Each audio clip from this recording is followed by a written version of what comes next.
দর্শক, চট্টগ্রাম আইনজীবী সমিতির যে নির্বাচন চলছে সেই নির্বাচনকে কেন্দ্র করে এতক্ষণ পর্যন্ত স্লোগানে মুখরিত করেছেন যে ঐক্যবদ্ধ পরিষদ, আইনজীবী পরিষদের যে সকল নেতাকর্মীরা আছেন তারা, এবং তারা যেখানে নির্বাচন অনুষ্ঠিত হচ্ছিল সেখানেও তারা আসলে এতক্ষণ স্লোগান দিয়েছেন। এখন তারা আসলে আইনজীবী ভবনের নিচে অবস্থান করছেন। তারা কি বলছে সেটা আমরা আপনাদেরকে শোনাবো। প্রত্যাখ্যান করেছে। আমরা এই অবৈধ ভোট মানি না।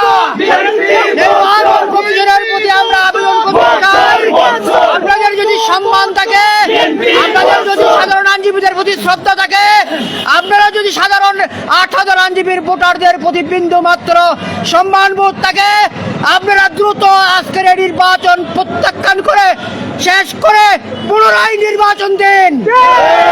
৮,০০০ আইনজীবীর এটাই আজকের চাওয়া। ৮,০০০ আইনজীবীর আজকে যে চাওয়া, আমরা চাই এই নির্বাচন বর্জন আমরা করেছি। আগামী একটি নতুন শিডিউলের মধ্যে একটা নির্বাচন আমরা চাই।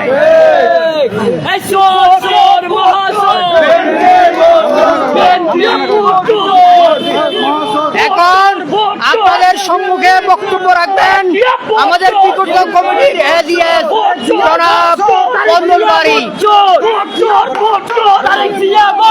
বিসমিল্লাহির রহমানির রহিম।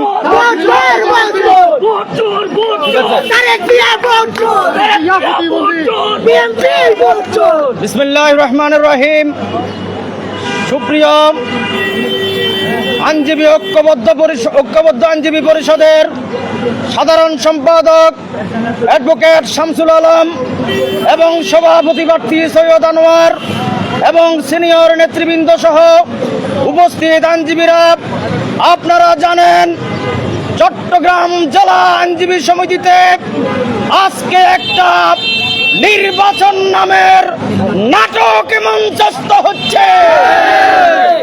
সাধারণ আইনজীবীরা আজকে ঐক্যবদ্ধ আইনজীবী পরিষদের আহ্বানে নির্বাচন বর্জন করেছে। ৮,০০০ আইনজীবীর আজকে কোন আইনজীবী ভোট দিতে যাচ্ছে না। একমাত্র জাতীয়তাবাদী আইনজীবী ফোরামের গুটি কয়েক নেতাকর্মী ছাড়া আর কেউ এই নির্বাচনে ভোট দিচ্ছে না। ভাইরা আমার, আইনজীবী সমিতির নির্বাচন একটি উৎসব মুখর, আনন্দ মুখর, সকলের অংশগ্রহণের ভিত্তিতে একটি নির্বাচন প্রতি বছর হয়। কিন্তু আপনারা জানেন আজ এই তথাকথিত নির্বাচন কমিশন শুধুমাত্র বিএনপির যারা তাদেরকে ছাড়া বাকি সকল নমিনেশন বাতিল করে দিয়েছে। তারা নির্বাচনকে ভয় পায়। তারা জানে নির্বাচন করলে তারা গোহারা হারবে।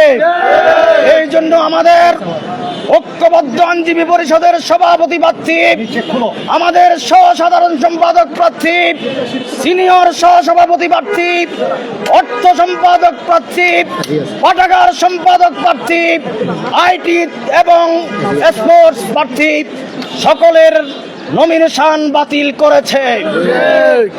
আমরা এর প্রতিবাদ জানাই। আজকে যে নির্বাচন হচ্ছে এই নির্বাচনকে আমরা বর্জন করেছি, সাধারণ আইনজীবীরা বর্জন করেছে। এই নির্বাচন কোনোভাবে গ্রহণযোগ্য হবে না। সুতরাং আমাদের দাবি হচ্ছে নতুন করে তফসিল ঘোষণা করুন, আবার সবাইকে অংশগ্রহণের সুযোগ দিয়ে একটি অংশগ্রহণমূলক নির্বাচন দিন, তাহলে শুধুমাত্র বৈধতা পাবে। সবাইকে ধন্যবাদ। আগামীতে আবার দেখা হবে ইনশাআল্লাহ।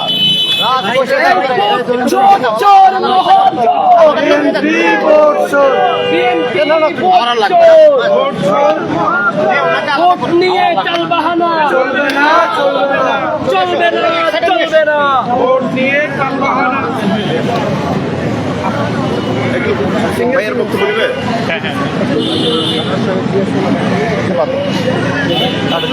দর্শক, এতক্ষণ পর্যন্ত ঐক্যবদ্ধ আইনজীবী পরিষদের যে সকল নেতারা ছিলেন তারা বক্তব্য রাখছিলেন। তারা আসলে এক কথায় বলতে গেলে যেখানে নির্বাচন অনুষ্ঠিত হচ্ছে সেখানে তারা গিয়ে অবস্থান করেন এবং তারাও স্লোগানে মুখরিত করেন। অন্যদিকে যে সকল জাতীয়তাবাদী আইনজীবী ফোরামের ভোটাররা আছেন বা প্রার্থীরা আছেন সেখানে তাদের সাথে একটা মুখোমুখি অবস্থান হয়েছিল।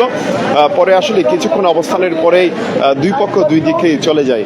তারা সেখান থেকে যে ঐক্যবদ্ধ আইনজীবী পরিষদের যারা আছেন তারা জানাচ্ছিলেন যে তারা আসলে গতকালকে ভোট বর্জন করেছেন। দর্শক, এই ছিল আমার কাছে সর্বশেষ সংবাদ।